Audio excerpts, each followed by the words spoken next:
Welcome to Business Innovators Radio, featuring industry influencers and trendsetters sharing proven strategies to help you build a better life right now.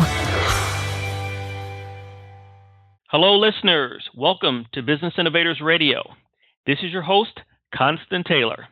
Today, we have a very special guest on the show, and they're going to share some very powerful information with us. So, if you're looking to increase your personal and professional effectiveness, then you've come to the right place. Our special guest today is Doug Dvorak.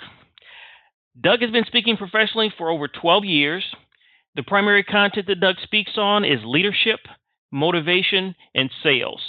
He speaks both nationally and internationally and is based out of Chicago.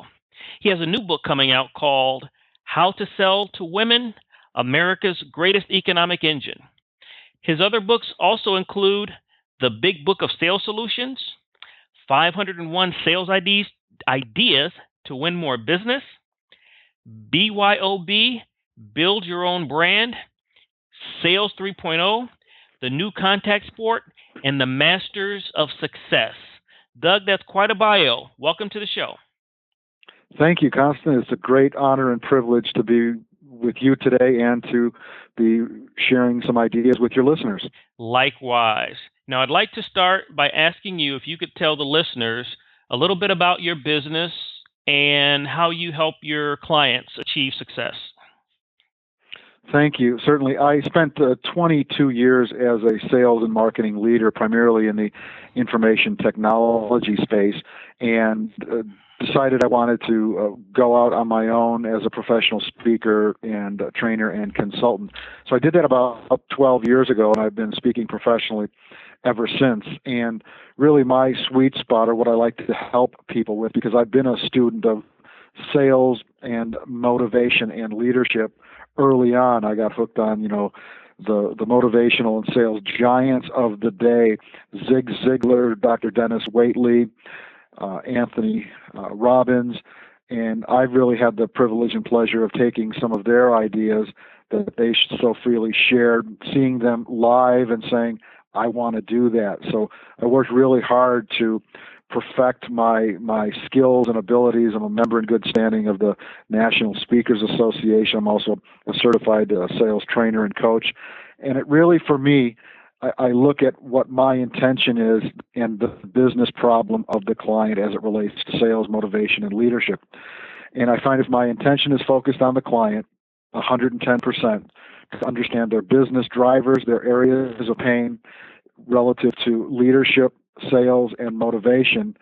There's an old adage, experience is a great teacher, but the tuition is too high.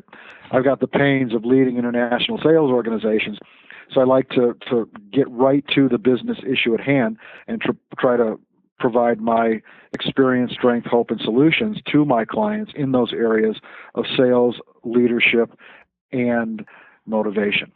What are the most common issues and problems that you find when you go into organizations in terms of leadership, motivation, and sales, and how do you help them overcome those issues?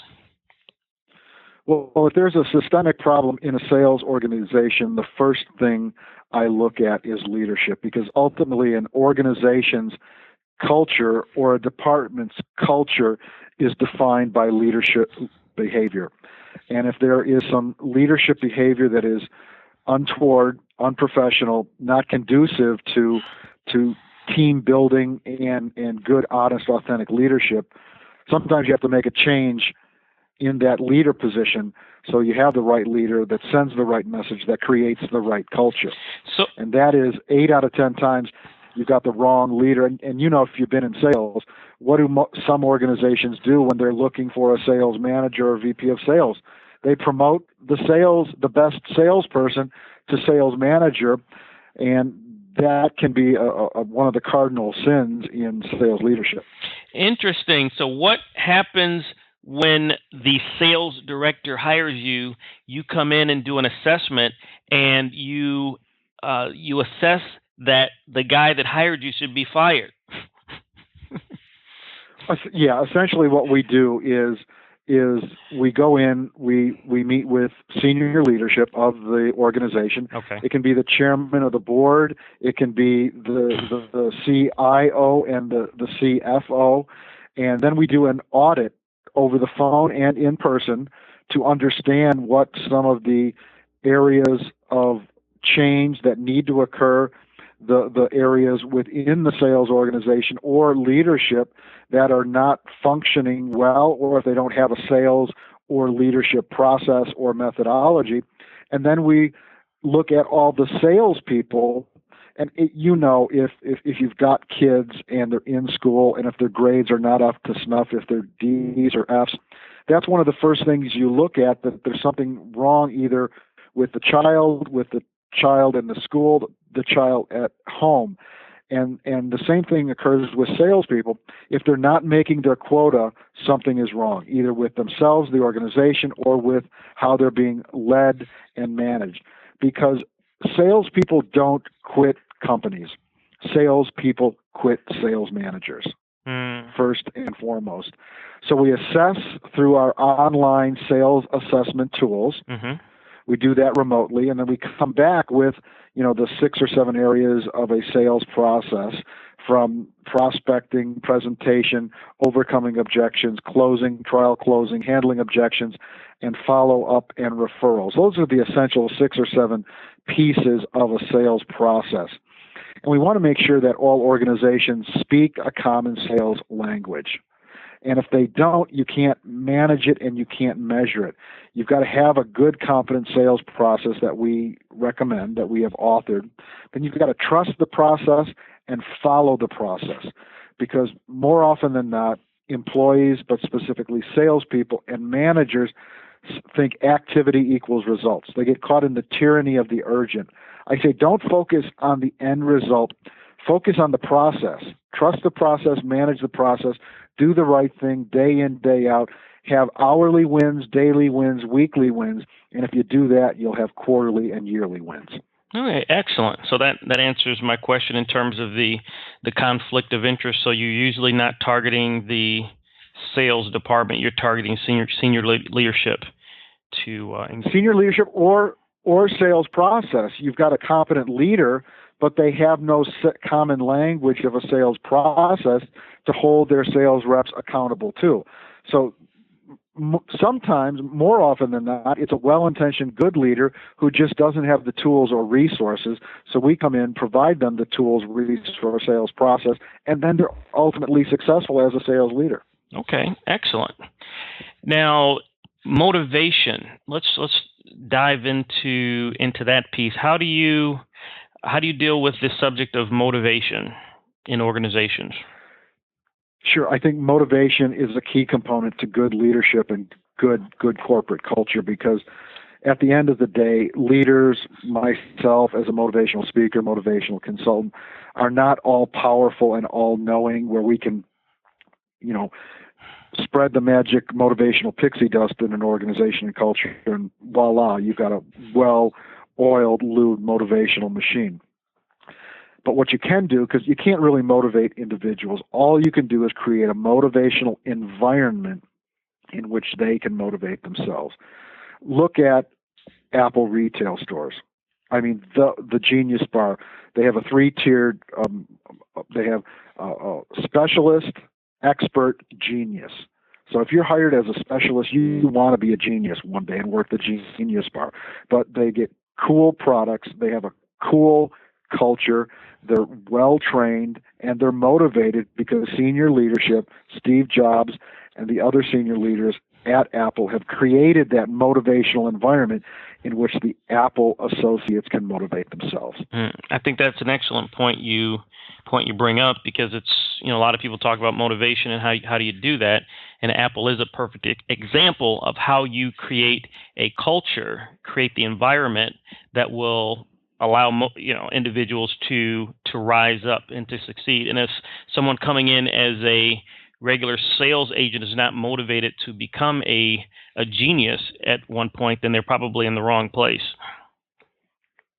Exactly. And, for sales professionals, a recent CSO, Chief Sales Officer article on what motivates salespeople.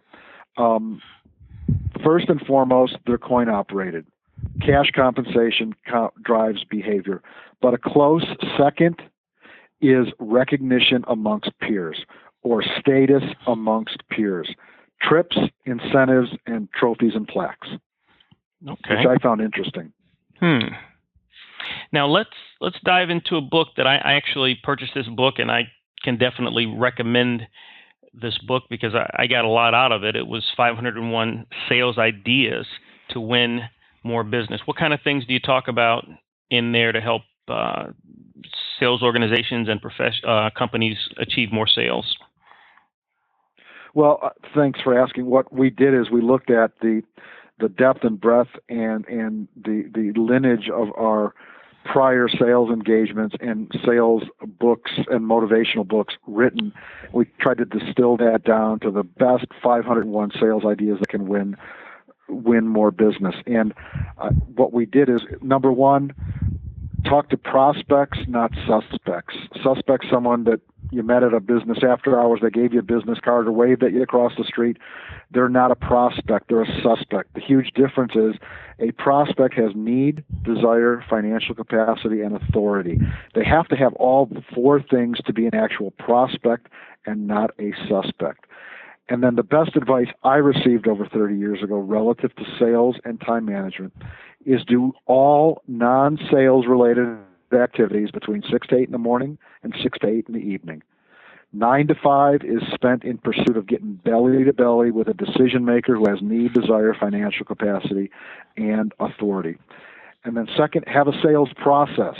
Have a common language within your organization that you can follow. Don't get caught up on the sales quota, the result. Have a process, trust the process, and follow the process between 9 to 5 to get belly to belly with a decision maker who has need, desire, financial capacity, and authority. Number 3, focus your intentions on the client and not on the commission. What is their business problem? How do you articulate value? Number 4, trust and rapport precedes all sales-related activities. They have to trust you, and you have to have some sort of rapport to move into the sales discussion. So those are just 5 out of the 100, or the 501 that I think can bear fruit to anyone in sales, regardless of where they're at in their sales career. Absolutely, absolutely, and that's a lot of those are near and dear to my heart, and I know that many sales professionals struggle. You've got the idea and the concept of being able to totally sell between a designated time space, but in reality, in most organizations, there's constant things that are pulling the sales guy in other directions, administrative duties and things that are not directly related to actually closing the deal or prospecting. How do they deal with that? Well, I think if you focus on the highest value activity, which is prospecting or getting in front of clients, and you don't fill out, and the results are there, I've never seen a sales leader, sales manager, VP of sales berate or fire a sales producer because he or she didn't do a report. Some of the minutiae, they get caught up in the tyranny of the urgent, and they think that, if I do these expense reports and my numbers are not where they're at, I'm actually achieving something. Don't get caught into the fallacy of the tyranny of the urgent, that activity equals results. Mm-hmm. Excellent. So in the last minute that we have here, what thoughts would you like to leave the audience today?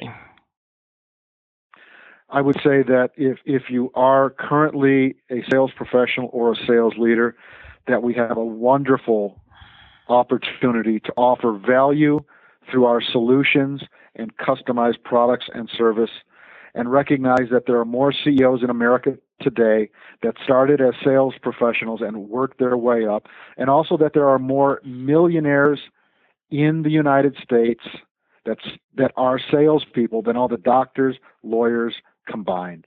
It's an honorable profession. It's hard work. There's a lot of rejection. But if we focus on doing the right thing with high integrity, focusing our intentions on the client's business problem, articulating value, it's a wonderful privilege to be in sales today. Excellent. Now, if the members of the audience would like to learn more about your organization or contact your organization, how can they do that? They can go to my website at dougdvorak.com, DOUGDVORAK.com, or they can reach out to me personally via phone at 847-359-6969. That's 847-359-6969. I respond to all calls and emails within 2 business hours. Excellent. Well, Doug, thank you so much for coming on the show. That was very powerful information that you shared with us. Thank you, Constance. It's a high honor and privilege. Thanks for listening to Business Innovators Radio. To hear all episodes featuring leading industry influencers and trendsetters, visit us online at businessinnovatorsradio.com today.